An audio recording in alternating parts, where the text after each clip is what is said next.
ജോയ്സ് മേർ മിനിസ്ട്രീസിന്റെ സുഹൃത്തുക്കളും പാർട്ട്നേഴ്സുമാണ് ഈ പ്രോഗ്രാമിന്റെ ചിലവുകൾ വഹിക്കുന്നത്.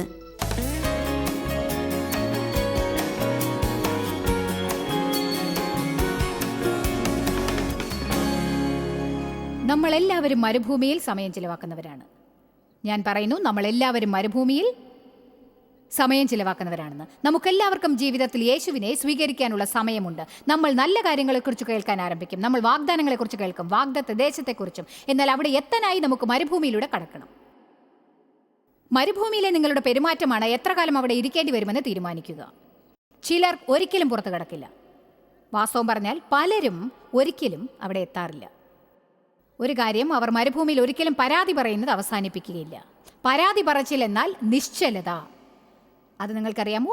അതാണ് പരാതി എന്ന വാക്കിൻ്റെ ഒരു തരത്തിലുള്ള നിർവചനം. നിങ്ങൾ പരാതി പറഞ്ഞുകൊണ്ടിരിക്കുമ്പോൾ നിങ്ങൾ ഇപ്പോൾ ഉള്ളിടത്ത് തന്നെ നിന്നുകൊണ്ടിരിക്കും. ദൈവത്തെ ആരാധിക്കുമ്പോൾ, ദൈവമേ, ഈ പരിതസ്ഥിതിയിൽ ഞാൻ സന്തോഷിക്കുന്നു, ഇത് കൂടാതെയും എനിക്ക് സന്തോഷിക്കാനാവും, കാരണം അങ്ങയിൽ ഞാൻ സന്തോഷിക്കുന്നു, ഞാൻ അങ്ങയെ വിശ്വസിക്കുന്നു, ഞാൻ അവിടെ എത്തേണ്ട സമയത്ത് അവിടെ എത്തിച്ചേരുന്നതാണ്. അപ്പോൾ വേഗത്തിലുള്ള പുരോഗമനം കണ്ട് നിങ്ങൾ അതിശയിച്ചു പോകും. ഞാൻ ഒരു കാര്യം പറയട്ടെ, നിങ്ങൾ എന്ത് ചെയ്താലും സാത്താന് നിങ്ങളുടെ സന്തോഷത്തെ കൊടുക്കരുത്. അവന് നിങ്ങളുടെ സന്തോഷത്തെ കൊടുക്കരുത്. മറ്റ് ലോകർ ചെയ്യുന്നത് പോലെ വായിയെ മുറുമുറുക്കാനും പരാതി പറയാനും അവൻ ഉപയോഗിക്കാൻ കൊടുക്കരുത്. നമ്മൾ നരകത്തിലേക്ക് പോകാനായിട്ടുള്ളവരല്ലല്ലോ. നമുക്ക് പരാതി പറയാൻ എന്താണ് ഉള്ളത്? ഹല്ലേലൂയ. ഒരുപക്ഷെ മറ്റുള്ളവർക്ക് സ്വന്തമായിട്ടുള്ളതെല്ലാം നിങ്ങൾക്കുണ്ടാവില്ലായിരിക്കാം,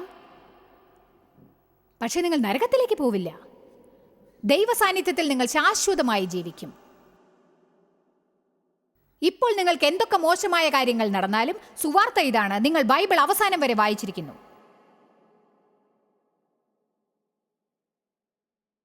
ദൈവം പറഞ്ഞു, 40 വർഷക്കാലം ഞാൻ നിങ്ങളെ മരുഭൂമിയിലൂടെ നടത്തിയത് നിങ്ങൾ ഓർക്കും. നിങ്ങൾക്ക് താഴ്മ പഠിപ്പിക്കുവാനും എന്റെ നിയമങ്ങൾ പാലിക്കുന്നുണ്ടോ എന്ന് അറിയുവാനും വേണ്ടിയാണ് ഞാൻ അങ്ങനെ ചെയ്തത്. ഞാനൊരു കാര്യം പറയട്ടെ, മലമുകളിൽ ദൈവത്തെ ആരാധിക്കാൻ എളുപ്പമാണ്. താഴ്വരയിലെ കാര്യം വേറെ തന്നെയാണ്. മരുഭൂമിയിലെ കാര്യം അതിലും വ്യത്യസ്തമാണ്. നമ്മൾ എല്ലാവർക്കും അത്തരം സമയങ്ങൾ ഉണ്ടാവും. നിങ്ങൾ മാത്രമാണ് അങ്ങനെയെന്ന് വിചാരിക്കരുത്. അവൻ നിങ്ങളെ താഴ്ത്തി, നിങ്ങൾ പട്ടിണി കിടക്കാൻ അനുവദിച്ചു, എന്നിട്ട് നിങ്ങൾക്ക് മന്ന നൽകി. നിങ്ങൾക്ക് അതറിയില്ലായിരുന്നു.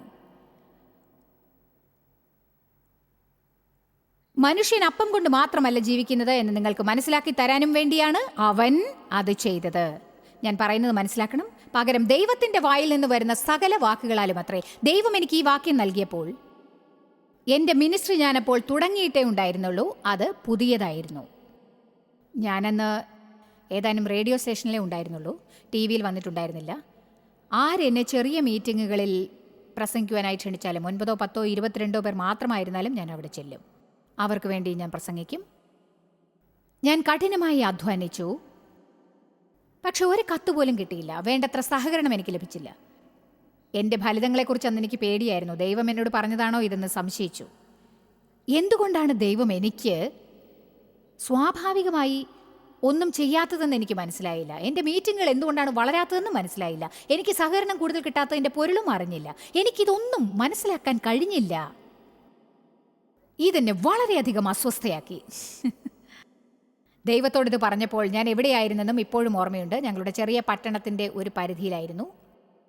പോസ്റ്റ് ഓഫീസിലേക്ക് പോകാൻ തയ്യാറായിരുന്നു. എനിക്ക് പോസ്റ്റ് ഓഫീസിലേക്ക് പോകാൻ പേടിയായിരുന്നു, കാരണം എനിക്ക് വല്ല കത്തും വന്നിട്ടാകുമോ എന്ന് അറിയില്ലല്ലോ. ഞാൻ നിരാശയോടെ ഇരുന്നു. അതെ, ഞാൻ പുറമേയുള്ള കാര്യങ്ങളാൽ നിയന്ത്രിക്കപ്പെട്ടു എന്നെനിക്ക് മനസ്സിലായിട്ടില്ലായിരുന്നു. മെയിൽ ബോക്സ് ആണ് എന്നെ നിയന്ത്രിച്ചത്. എൻ്റെ സന്തോഷം ദൈവത്തിലായിരുന്നില്ല, എനിക്ക് എത്ര കത്ത് കിട്ടിയെന്നതിലായിരുന്നു. എനിക്ക് കുറേ കത്ത് കിട്ടിയാൽ, കുറേ പേർ കത്തയച്ച് ഞാൻ നന്നായി പ്രസംഗിക്കുന്നു എന്ന് പറഞ്ഞാൽ, പ്രത്യേകിച്ച് കത്തിനകത്ത് ചെക്കുണ്ടെങ്കിൽ ഞാൻ സന്തോഷിക്കും. കൊള്ളാം, കടങ്ങൾ അടയ്ക്കാമല്ലോ. എന്നാൽ ഇതൊന്നും കിട്ടാതെ പോയാലും, പാവം ഡേവ് അന്നും ഒരു ഉറച്ച പാറ പോലെ ഏത് നേരവും ദേഷ്യപ്പെടുകയും തണുക്കുകയും ചെയ്തു. എന്നെപ്പോലൊരു ക്രിസ്ത്യാനിയുടെ കൂടെ ജീവിച്ചു. അദ്ദേഹത്തിൻ്റെ നിലപാട് എല്ലാം നന്നായി നടക്കും. ദൈവമാണ് നിന്നെ വിളിച്ചത്, അത് മുറ പോലെ നടന്നോളും. നീ ക്ഷമിക്കുക. ഞാനാണെങ്കിൽ എനിക്ക് ക്ഷമിച്ചിരിക്കാനാവില്ല. എന്നോട് ക്ഷമയോടെ ഇരിക്കാൻ പറയരുത്. നിങ്ങൾക്ക് ഒന്നിനെക്കുറിച്ചും ഒരു ശ്രദ്ധയുമില്ല, നിങ്ങൾക്ക് യാതൊരു വികാരവും ഇല്ല. ഞാൻ പറയുന്ന ആർക്കെങ്കിലും മനസ്സിലാവുന്നുണ്ടോ? നന്ദി, നന്ദി, നന്ദി, നന്ദി. അതുകൊണ്ട് ഞാൻ ദൈവത്തോട് പറഞ്ഞു, ഞാൻ മെയിൽ ബോക്സിലേക്ക് പോയിക്കൊണ്ടിരുന്നപ്പോഴാണ് പറഞ്ഞത്, ദൈവമേ, നീ എന്താണ് ഈ ചെയ്യുന്നത്? എനിക്കൊരു ചെറിയ കവർ അയക്കാൻ, ഒരു കത്തെങ്കിലും അയക്കാൻ ആരെയെങ്കിലും അങ്ങേക്ക് പ്രേരിപ്പിക്കാൻ കഴിയില്ലേ? ദൈവമേ, അങ്ങേക്ക് ഇതിനൊരു വലിയ അത്ഭുതമൊന്നും ആവശ്യമില്ലല്ലോ. ഒരു ചെറിയ മെയിൽ, മീറ്റിംഗിൽ പങ്കെടുക്കാൻ കുറെ ആൾക്കാർ, എന്തിലെങ്കിലും പിടിച്ചു നിൽക്കാനായിരുന്നെങ്കിൽ. എൻ്റെ ആത്മാവിൽ ഞാൻ കേട്ടു, മനുഷ്യൻ അപ്പം കൊണ്ട് മാത്രമല്ല ജീവിക്കുന്നത്, പകരം ദൈവത്തിൻ്റെ വായിൽ നിന്ന് വരുന്ന വാക്കുകൾ കൊണ്ടുമാണെന്ന് ഞാൻ നിന്നെ പഠിപ്പിച്ചിട്ടില്ലേ? ബൈബിളിൽ അതുണ്ടെന്ന് എനിക്ക് അറിയുക പോലുമില്ല. എനിക്കതുണ്ടെന്ന് അറിയില്ലായിരുന്നു. എന്നിട്ട് ഞാൻ ആവർത്തന പുസ്തകം 8 നോക്കാനായി ഓടി. ഞാൻ ഈ 40 വർഷങ്ങൾ നിങ്ങളെ മരുഭൂമിയിലൂടെ നടത്തിയത് നിങ്ങളെ താഴ്മ പഠിപ്പിക്കുവാനും നിങ്ങൾ എൻ്റെ നിയമങ്ങൾ പാലിക്കുന്നുണ്ടോ എന്ന് തെളിയിക്കുവാനുമായിരുന്നു. ദൈവവിളി നിങ്ങളുടെ ജീവിതത്തിൽ എത്രമാത്രം പ്രാധാന്യം അർഹിക്കുന്നു. ഓരോ കാര്യങ്ങളും നിങ്ങൾ ആഗ്രഹിച്ച സമയത്ത് നടന്നില്ലെങ്കിൽ നിങ്ങൾ വേണ്ടെന്ന് നിർത്താനാണോ ഉദ്ദേശിക്കുന്നത്? ഞാൻ ഒരു കാര്യം പറയട്ടെ, ദൈവത്തിനായി നിങ്ങൾ എന്ത് ചെയ്താലും നിങ്ങൾ കരുതിയതിനേക്കാൾ അതിന് കൂടുതൽ സമയമെടുക്കും. അത് നിങ്ങൾ കരുതുന്നതിനേക്കാൾ കഠിനമായിരിക്കും. നിങ്ങൾക്ക് കൊടുക്കാൻ കഴിയുന്നതിനേക്കാൾ വിലമതിപ്പുള്ളതായിരിക്കും.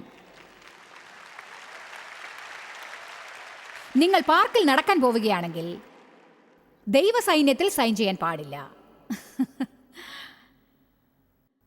കാരണം അവസരങ്ങളുടെ ഒരു വാതിൽ മലർക്കെ തുറക്കുമ്പോൾ അതോടുകൂടി തന്നെ സാത്താനും കടന്നു വരുന്നതായിരിക്കും. അതെ, യേശു പറഞ്ഞു, മനുഷ്യൻ അപ്പം കൊണ്ട് മാത്രമല്ല ജീവിക്കുന്നതെന്ന് ഞാൻ പഠിപ്പിച്ചിട്ടുണ്ടല്ലോ. പിന്നീട് എനിക്ക് ഈ വിപ്ലവകരമായ അറിവ് ലഭിച്ചു. എൻ്റെ അപ്പം കത്തുകളല്ല എന്ന് ദൈവം കാണിക്കാൻ ശ്രമിക്കുകയായിരുന്നു. അപ്പം ജനങ്ങളായിരുന്നില്ല, മീറ്റിംഗിൽ എത്ര പേർ വന്നു എന്നുള്ളതും അല്ല അത്. ഞാൻ ദൈവവചനത്തിൽ ജീവിക്കേണ്ടവളായിരുന്നു. ദൈവത്തിൻ്റെ വാഗ്ദാനത്തിലും ദൈവത്തിൻ്റെ ആത്മാവിനാലും ദൈവത്തിൻ്റെ സാന്നിധ്യത്തിലും. ഇനി ഞാൻ പറയുന്നത് കേൾക്കൂ, ദൈവത്തെക്കാൾ മുഖ്യമായ ആ വസ്തുതകളായിരുന്നു എൻ്റെ മിനിസ്ട്രിയുടെ വളർച്ചയെ ബാധിച്ചത്. ഇന്ന് നിങ്ങൾ ഒരു കാര്യം മനസ്സിലാക്കേണ്ടതാണ്. ഒരല്പം നമുക്ക് ആഴത്തിലേക്ക് പോകാം. ഞങ്ങൾക്കൊരു മഹത്തായ മിനിസ്ട്രി ഉണ്ട്. നിങ്ങൾക്കറിയാമോ, ദൈവത്തെ വിശ്വസിച്ചുകൊണ്ട് ഞാൻ എന്നിലൂടെ 20 വർഷങ്ങളോളം കടന്നുപോയതിന് നന്ദി ദൈവമേ. ഞാൻ ആരാണെന്ന് ആരും അറിയാതിരുന്ന കാലത്തിന് മുൻപ് അതെനിക്ക് അതികഠിനമായിരുന്നു. വളരെ ബുദ്ധിമുട്ടുള്ള വർഷങ്ങൾ. എനിക്ക് ഏകദേശം 1 കോടി പ്രാവശ്യം തോന്നിയിട്ടുണ്ട് എല്ലാം ഉപേക്ഷിക്കണമെന്ന്. എന്നോട് പള്ളിയിൽ നിന്ന് പോകാൻ പറഞ്ഞു, കാരണം ഞാൻ ദൈവത്തെ സേവിച്ചതാണ്. എൻ്റെ കുടുംബക്കാർ എനിക്കെതിരായി, കാരണം ഞാൻ ദൈവത്തെ സേവിച്ചു. എല്ലാവരും എന്നെ ഭ്രാന്തി എന്നും എനിക്ക് വട്ടാണെന്നും പറയുകയുണ്ടായി. എന്നെ വിമർശിച്ചു, ന്യായവിസ്താരം ചെയ്തു. ഞാൻ തനിച്ചായി. എൻ്റെ മക്കൾക്ക് ടെന്നീസ് ഷൂസ് വാങ്ങാൻ പറ്റുമെന്ന് ഞാൻ ദൈവത്തിൽ വിശ്വസിച്ചു. ദൈവം പറഞ്ഞു, മനുഷ്യൻ അപ്പം കൊണ്ട് മാത്രമല്ല ജീവിക്കുന്നതെന്ന് നിന്നെ പഠിപ്പിക്കാൻ ഞാൻ ശ്രമിക്കുകയാണ്.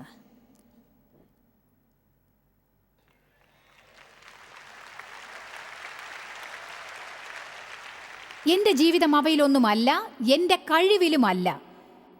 ഇന്ന് ഞാനത് ഇഷ്ടപ്പെടുന്നു. അത് എനിക്കത് ഇഷ്ടമാണ്. പക്ഷെ അതല്ല എൻ്റെ ജീവിതം.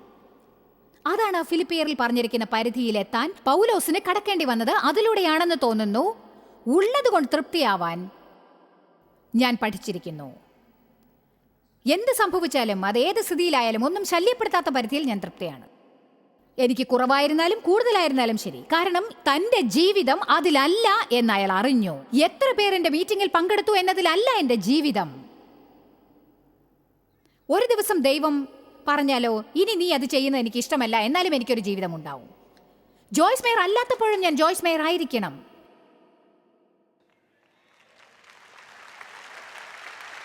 ആമേൻ. ഞാൻ ഒരു കാര്യം പറയട്ടെ. ഞങ്ങളുടെ മിനിസ്ട്രി വളർന്നപ്പോൾ അത് തുടർച്ചയായി വളർന്നു. ഞാൻ അടിത്തട്ടിൽ നിന്ന് പുറത്തിറങ്ങിക്കഴിഞ്ഞു. അതിന് കൂടുതൽ സമയമെടുത്തില്ല.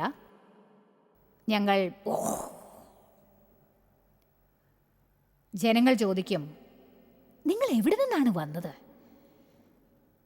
നിങ്ങളെക്കുറിച്ച് കേട്ടിട്ടില്ല, ടി വിയിൽ കണ്ടിട്ടുമില്ല. ഞാൻ പറഞ്ഞു, ഞാൻ ഒരു കാര്യം പറയട്ടെ, ഞാൻ ഒരിടത്ത് ഉണ്ടായിരുന്നു, പക്ഷെ നിങ്ങൾ കാണുന്നിടത്ത് ഉണ്ടായിരുന്നില്ല. ദൈവം നമ്മെ ഒളിപ്പിക്കും. നമ്മിൽ നിന്ന് അവൻ അഹങ്കാരത്തെ ഒഴിപ്പിക്കും. ദൈവം കോപിഷ്ഠനും ദുഷ്ടനുമാണെന്നല്ല ഞാൻ പറഞ്ഞു വരുന്നത്. അവന് കൂർപ്പിക്കുവാനും പോളിഷ് ചെയ്യുവാനും ഉരയ്ക്കുവാനും തൻ്റേതായ വഴികളുണ്ട്. അതുപോലെ അവന് ഉപയോഗിക്കുവാനായി ശരിയായ സ്ഥലങ്ങളിൽ അവൻ നമ്മെ ഉടയ്ക്കും.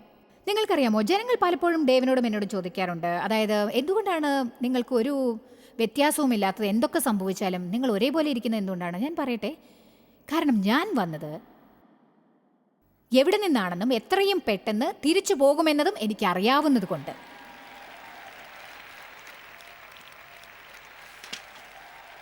ഞാൻ ഒരു കാര്യം പറയട്ടെ, ഞാൻ മണ്ടിയാണെന്ന് വിചാരിക്കരുത്. ഇത് പറയുന്നത് ഞാനല്ല, ദൈവമാണ്. വേദപുസ്തകം പറയുന്നു, ദൈവം ഉയർത്തുമെന്ന്. അവന് നമ്മെ താഴ്മയുള്ളവരാക്കാനും താഴ്ത്താനും അറിയാം. 3-ാം വാക്യത്തിൽ നെബൂഖദ്നേസറിനെ കുറിച്ച് വായിച്ചാൽ മതിയാവും. അവൻ ദൈവത്തിന് എല്ലാറ്റിലും മഹത്വം കൊടുത്തു.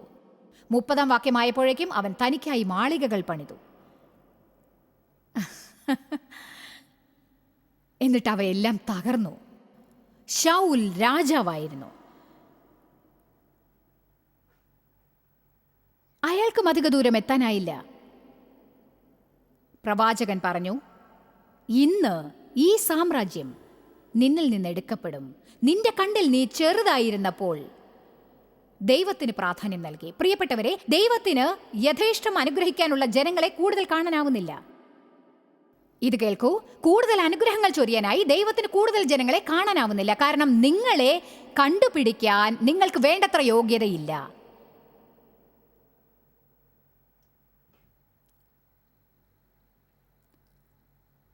ഇവിടെയുള്ള ആർക്കെങ്കിലും ഈ ഉപദേശം പ്രയോജനപ്പെടുമായിരിക്കും.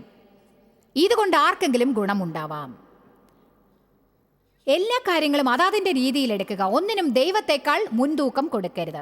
നിങ്ങളുടെ വസ്തുവകകൾ പരിപാലിക്കുവാൻ വേണ്ടി ദൈവത്തിന് നിങ്ങളുടെ ജീവിതത്തിൽ സമയം കൊടുക്കാൻ ഉപേക്ഷ കാണിക്കരുത്. ആമേൻ. അവനെ കൂടാതെ നമ്മൾ ഒന്നും തന്നെയല്ല. അവനില്ലാതെ നമുക്ക് ഒന്നുമാവാൻ സാധിക്കില്ല. അവനെ കൂടാതെ നമുക്ക് സന്തോഷിക്കുവാൻ ഒന്നുമില്ല.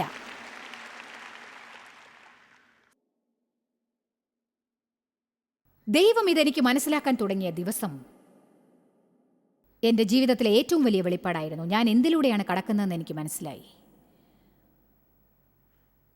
അതിനുശേഷം പറയുന്നു, ഞാനിത് മുഴുവനും വായിക്കാൻ പോകുന്നില്ല, പക്ഷേ 8-ാം അധ്യായം മുഴുവനും വായിക്കാൻ ഞാൻ നിങ്ങളെ പ്രോത്സാഹിപ്പിക്കുന്നു. ഇത് ഹൃദ്യമാക്കുന്നത് വരെ വീണ്ടും വീണ്ടും വായിക്കും. അതിനുശേഷം ദൈവം തുടരുകയാണ്, നിനക്കിവയെല്ലാം സംഭവിക്കുന്നത് നിന്നെ ഒരു നല്ല സ്ഥലത്തേക്ക് എത്തിക്കുവാനായിട്ടാണ്, പാലും തേനും ഒഴുകുന്ന ഒരു ദേശത്തേക്ക്.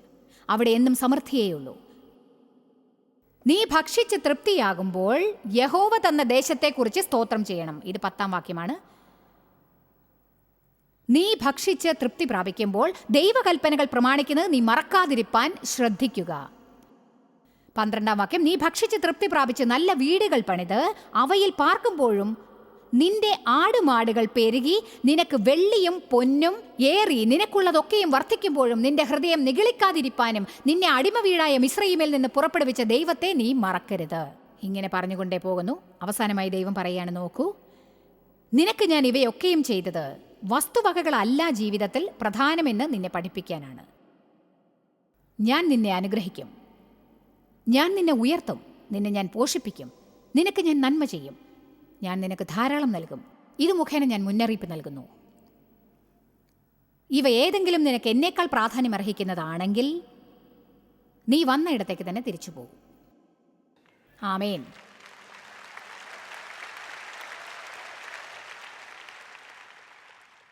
ഇങ്ങനെയാണ് നമ്മൾ എന്ത് ചെയ്യും എന്നറിയാനായി ദൈവം സമയാസമയങ്ങളിൽ നാം പ്രതീക്ഷിക്കാത്ത വിധത്തിൽ നമ്മെ പരീക്ഷയ്ക്ക് വിധേയരാക്കുന്നത്. നിങ്ങൾ എത്ര തന്നെ ദൈവഭയമുള്ളവരാണെന്ന് കരുതിയാലും പരീക്ഷകൾ വിജയിക്കുന്നവരെ നിങ്ങൾ ചെയ്യുന്നത് എന്താണെന്ന് നിങ്ങൾ അറിയില്ല. ദൈവമാണ് നിങ്ങളുടെ ജീവിതത്തിൽ ഒന്നാമത്തേതെങ്കിൽ അതിൻ്റെ തെളിവ് നമ്മുടെ സമയത്തിലും പണത്തിലും കാണാൻ കഴിയും. ദൈവമാണ് നിങ്ങളുടെ ജീവിതത്തിൽ പ്രഥമ സ്ഥാനത്തുള്ളതെങ്കിൽ നിങ്ങളുടെ സമയവും പണവും എങ്ങനെ ചിലവാക്കുന്നു എന്നതിൽ അതിൻ്റെ തെളിവ് കാണാനാവും എന്ന് നിങ്ങളെപ്പോഴും ഓർമ്മിക്കേണ്ടതാകുന്നു. എല്ലാറ്റിൻ്റെയും ആദ്യ നിയമം, ചില കാര്യങ്ങൾക്ക് നാം മുഖ്യത്വം കൊടുക്കണം എന്നത് ബൈബിളിൽ പറഞ്ഞിട്ടുണ്ട്. എനിക്കിത് നാം വളർത്തിയെടുക്കേണ്ടതായ ഒരു ശീലമാണെന്ന് തോന്നുന്നു.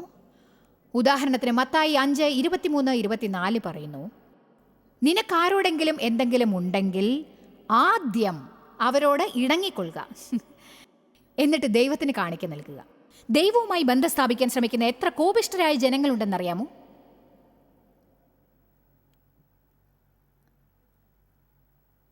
അത് നടക്കില്ല. ദൈവത്തിൽ നിന്ന് കേൾക്കാനായില്ലെങ്കിൽ അവനെ ആരാധിക്കാൻ നിങ്ങൾക്ക് സാധിക്കില്ല. അവൻ്റെ സാന്നിധ്യം അനുഭവിക്കാനും കഴിയില്ല. നിങ്ങൾ മാപ്പ് നൽകാതിരിക്കുന്നത് വരെ നിങ്ങളുടെ പ്രാർത്ഥനകൾക്ക് ഉത്തരം ലഭിക്കുകയില്ല. കാരണം ബൈബിൾ പറയുന്നു, നിങ്ങൾ ശത്രുക്കൾക്ക് മാപ്പ് നൽകാതിരുന്നാൽ ദൈവം നിങ്ങൾക്ക് മാപ്പ് തരില്ലെന്ന്. നിങ്ങൾ ആരെങ്കിലും കോപിച്ചിരിക്കുകയാണോ? ഇന്നിവിടെ വന്നിരിക്കുന്നവർ ചിലർ ദേഷ്യപ്പെട്ടിരിക്കുന്നവരോടൊത്തായിരിക്കും വന്നിരിക്കുക. ഇന്ന് രാവിലെ അവരോട് ദേഷ്യപ്പെട്ടിരിക്കും. ആ ദേഷ്യം ഇന്ന് മുഴുവനും നിലനിൽക്കും. അതെ, ഞാനും ദൈവം ചെയ്യാറുള്ളത് പോലെ ആവരുത്. ഞങ്ങൾ ഞായറാഴ്ച രാവിലെ വഴക്കിടും, പള്ളിയിൽ പോകുന്ന വഴിക്കെല്ലാം വഴക്കിടും. പക്ഷെ പള്ളിയുടെ വാതിൽക്കൽ എത്തിക്കഴിഞ്ഞാൽ ഉടനെ സ്തോത്രം ദൈവമേ, സ്തോത്രം ദൈവമേ, പള്ളിയിൽ നിന്നിറങ്ങിയാൽ വീണ്ടും മുഖം മൂടി ഉണ്ടാവും. നമുക്കൊരു പള്ളി മുഖം മൂടി ഉണ്ടാവും, ഒന്ന് കൂടുതൽ കരുതിയിരിക്കും. നന്ദി യേശുവേ, we bring the sacrifice of praise.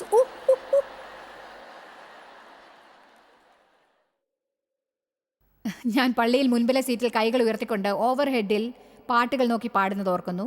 മനസ്സിനുള്ളിൽ ഇന്ന് ഞാൻ കഴിക്കാൻ എന്തെങ്കിലും ഉണ്ടാക്കുമെന്ന് കരുതുന്നുണ്ടെങ്കിൽ അപ്പോൾ കാണിച്ചു തരാം ഞാൻ ആരാണെന്ന്.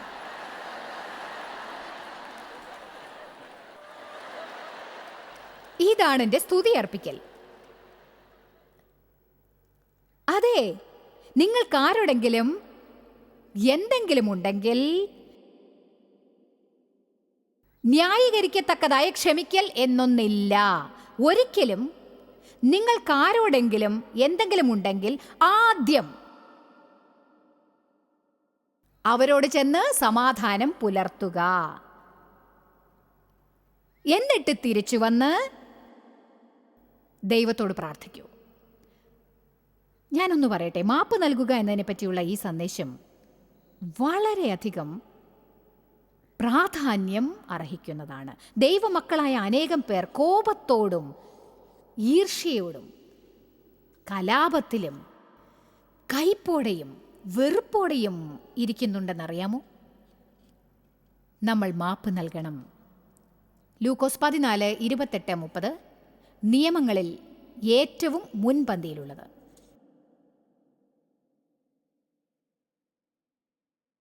ഇത് നിങ്ങൾ ശ്രദ്ധിച്ചാൽ എല്ലാ പ്രശ്നങ്ങളിൽ നിന്നും ഇത് നിങ്ങളെ മാറ്റി നിർത്തും.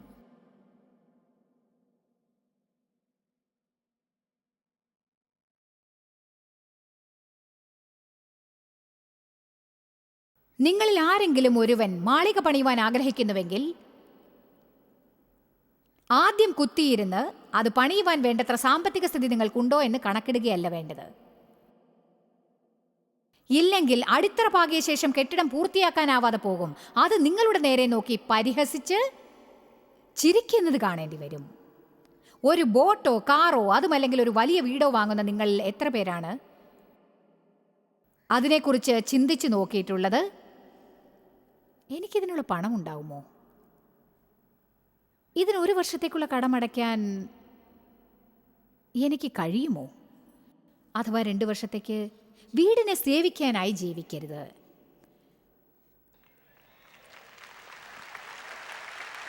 നിങ്ങൾക്കറിയാമോ, ആദ്യ വേനൽക്കാലം നിങ്ങൾക്കൊരു ബോട്ടുണ്ടാവും. നിങ്ങളത് തിളങ്ങുന്നത് വരെ പോളിഷ് ചെയ്യും. തടാകത്തിൽ സഞ്ചരിക്കുന്നവരുടെ എല്ലാം ശ്രദ്ധയെ ആകർഷിക്കും. 3-4 കൊല്ലങ്ങൾക്ക് ശേഷമോ അതിൻ്റെ കവർ പോലും മാറ്റാൻ ശ്രമിക്കില്ല.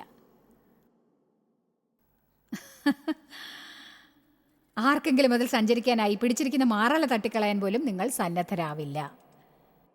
ഇപ്പോഴും നിങ്ങൾ കടമടച്ചുകൊണ്ടിരിക്കുകയാവാം. എന്നിട്ട് കരുതും ഇത് വാങ്ങിക്കാതിരുന്നെങ്കിൽ നന്നായിരുന്നു എന്ന്. അതെ, ലോകം മഹാകുഴപ്പത്തിലാണെന്ന് എന്തുകൊണ്ടാണെന്ന് അറിയാമോ? ഇത് തന്നെയാണ് അതിന്റെ കാരണം. ജനങ്ങൾക്ക് സാധനങ്ങൾ വാങ്ങിക്കൂട്ടണം. പണമടയ്ക്കാൻ പറ്റാത്ത സാധനങ്ങൾ പോലും വാങ്ങിക്കും. കാരണം വികാരമാണ് അതിനെ പ്രേരിപ്പിക്കുന്നത്. അവർ സമാധാനത്തെ പിന്തുടരുന്നില്ല.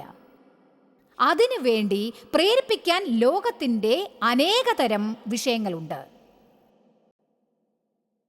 ഇപ്പോൾ വാങ്ങൂ, 24 മാസങ്ങൾ കൊണ്ട് പണമടയ്ക്കാം. അതെ, 24 മാസം എന്നത് എത്രയും പെട്ടെന്ന് ഓടിയെത്തും. അതുവരെ പണം അടച്ചുകൊണ്ടേയിരിക്കണം. എന്നാൽ നിങ്ങൾ പണം അടച്ചുകൊണ്ടിരിക്കുന്നത് എന്തിനാണോ അതിപ്പോൾ എവിടെയാണെന്ന് പോലും നിങ്ങൾക്കറിയില്ല എന്നതാണ് പ്രശ്നം. നിലവിലുണ്ടോ എന്നും അറിയില്ല. അതാണ് പ്രശ്നം. അതെ, ഈ കുഴപ്പത്തിൽ നിന്ന് നമുക്ക് പുറത്തു കടക്കാം. ഇനി മണ്ടത്തരത്തിൽ ജീവിതം നയിക്കാൻ നമ്മൾ തിരിച്ചു പോവില്ല.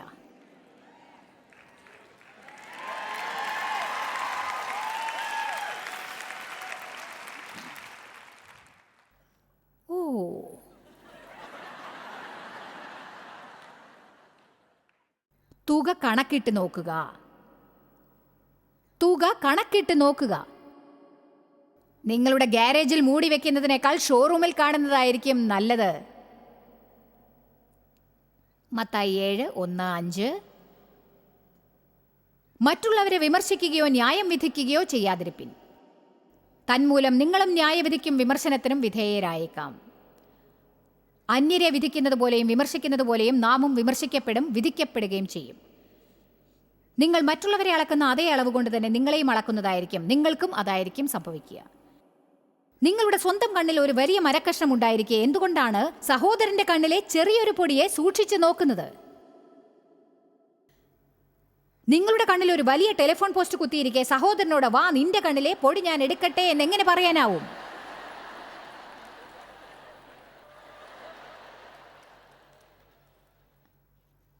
ഇത് കേൾക്കൂ, എനിക്കിതിഷ്ടമാണ്. ഇന്ന് മുഴുവനും ഈ വിഷയത്തെക്കുറിച്ച് നമുക്ക് പ്രസംഗിക്കാം. കപടഭക്തിക്കാരെ, ആദ്യം ഇത് നോക്കൂ. ആദ്യം സ്വന്തം കണ്ണിലെ കരട് എടുത്തു മാറ്റുക.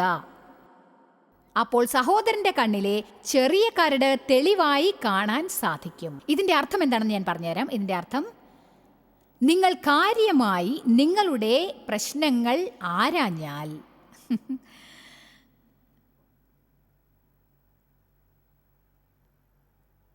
പത്രോസിന് എന്താണ് സംഭവിച്ചതെന്ന് അറിയില്ലേ? യേശുവിനെ തള്ളി പറഞ്ഞപ്പോൾ പിന്നീട് കോഴി കൂകിയപ്പോൾ അവന് കാര്യം മനസ്സിലായി. അയാൾക്കപ്പോൾ എങ്ങനെ ഉണ്ടാവും അതെനിക്ക് ചിന്തിക്കാനാവുന്നില്ല. എനിക്ക് തോന്നുന്നു പത്രോസ് ബാക്കിയുള്ള ദിവസങ്ങളിൽ മറ്റുള്ളവരോട് സുവിശേഷം അറിയിക്കാനായി വേണ്ടത്ര ശക്തി നേടാനുള്ള ശ്രമം നടത്തുകയായിരുന്നു എന്നാണ് സത്യം. നിങ്ങളുടെ സ്വന്തം പ്രശ്നങ്ങൾക്ക് പരിഹാരം കണ്ടെത്താതെ മറ്റുള്ളവരുടെ പ്രശ്നങ്ങൾക്ക് പരിഹാരം കാണാൻ നിങ്ങൾക്കാവില്ല.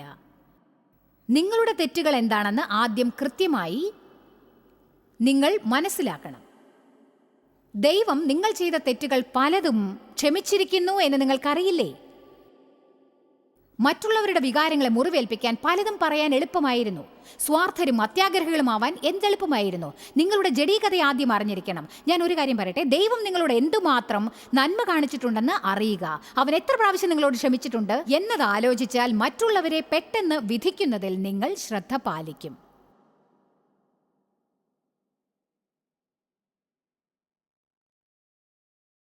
ബൈബിളിൽ അത്ഭുതകരമായി പലതും പ്രഥമസ്ഥാനമാണെന്ന് പറയുന്നു. വിതയ്ക്കുന്നവന്റെയും കൊയ്യുന്നവന്റെയും നിയമമാണ് ആദ്യത്തെ ഭാഗം. പിന്നീടെല്ലാം ദൈവം അനുഗ്രഹിക്കും. ദൈവവചനം പല കാര്യങ്ങൾ പറഞ്ഞിട്ടുണ്ട്. പക്ഷെ ഞാൻ ഒരു കാര്യം പറയട്ടെ, നമ്മൾ നമ്മുടെ സമയത്തിൽ ദൈവത്തിന് മുൻഗണന നൽകാൻ ആദ്യം പഠിക്കണം. ആദ്യം പണത്തിൽ മറ്റുള്ളവർക്ക് കൊടുക്കുന്ന ശീലം വളർത്തിയെടുക്കണം. പറ്റില്ല, ഞാൻ ദേഷ്യപ്പെട്ടിരിക്കില്ല, എൻ്റെ ജീവിതത്തിൽ ഇനി കോപത്തോടെ ഇരിക്കില്ല, സാത്താൻ ഇനി ഒരിക്കലും എൻ്റെ ഹൃദയത്തിൽ വിഷം നിറയ്ക്കാൻ ഞാൻ അനുവദിക്കില്ല. വിശ്വാസത്തോടെ നിങ്ങൾ നല്ല പോരാട്ടം പോരാടണം. കോപത്തോടും ക്ഷമിക്കാനാവായ്മയോടും നിങ്ങൾ മനസ്സ് ദൃഢമാക്കിക്കൊണ്ട് ഇങ്ങനെ പറയണം, പറ്റില്ല, ഞാൻ കുറെ വർഷം അങ്ങനെ ജീവിച്ചു കഴിഞ്ഞു, ഇനി മലമുകളിലേക്ക് കയറാൻ എന്നെ കൊണ്ട് സാധിക്കില്ല, ഞാൻ ദൈവത്തിനായി ജീവിക്കും, എൻ്റെ ജീവിതത്തിൽ ഞാൻ അവന് മഹത്വം നൽകും. നമ്മുടെ പണവും സമ്പാദ്യവും എങ്ങനെയാണ് പരിപാലിക്കേണ്ടത് എന്നതിൽ സമീകൃതത തെറ്റിയേക്കാം. എന്നാൽ സുവാർത്ത ഇതാണ്: ദൈവത്തെ നമ്മൾ പ്രഥമ സ്ഥാനത്ത് വെക്കുകയാണെങ്കിൽ ഒരു കാര്യം ഉറപ്പാക്കാം, ഓരോ പരിതസ്ഥിതിയിലും നമ്മൾ എന്ത് ചെയ്യണം എന്നവൻ കാണിച്ചു തരുന്നതാണ്. ഒരു കാര്യം നാം കൂടുതലായി ചെയ്യുന്നുണ്ടെന്നും മറ്റൊന്ന് വളരെ കുറവേ ചെയ്യുന്നുള്ളൂ എന്നും അവൻ കാണിച്ചു തരും. സദൃശ്യവാക്യം 3:6 പറയുന്നു, എല്ലാ വഴികളിലും അവനെ അന്വേഷിപ്പിൻ, അവൻ നിങ്ങളുടെ പാതകൾ നേരെയാക്കി നിങ്ങളെ നയിക്കും എന്ന്. ദൈവത്തെ പ്രഥമ സ്ഥാനത്തിരുത്തുകയാണെങ്കിൽ നമ്മുടെ പല പ്രശ്നങ്ങൾക്കും പരിഹാരം ലഭിക്കും. എല്ലാറ്റിനുമില്ലെങ്കിലും കുറച്ചെങ്കിലും. ജോയ്സ് മേയറുടെ ശുശ്രൂഷാ കേന്ദ്രത്തിൽ നിങ്ങൾ അറിഞ്ഞതിനേക്കാൾ നിങ്ങൾ ഞങ്ങൾക്ക് വളരെ പ്രിയപ്പെട്ടവരാണ്. ലോകം മുഴുവൻ ഈ ശുശ്രൂഷാ കേന്ദ്രത്തെ നടത്താൻ സഹായിച്ചതിൽ എല്ലാവർക്കും വളരെ നന്ദി.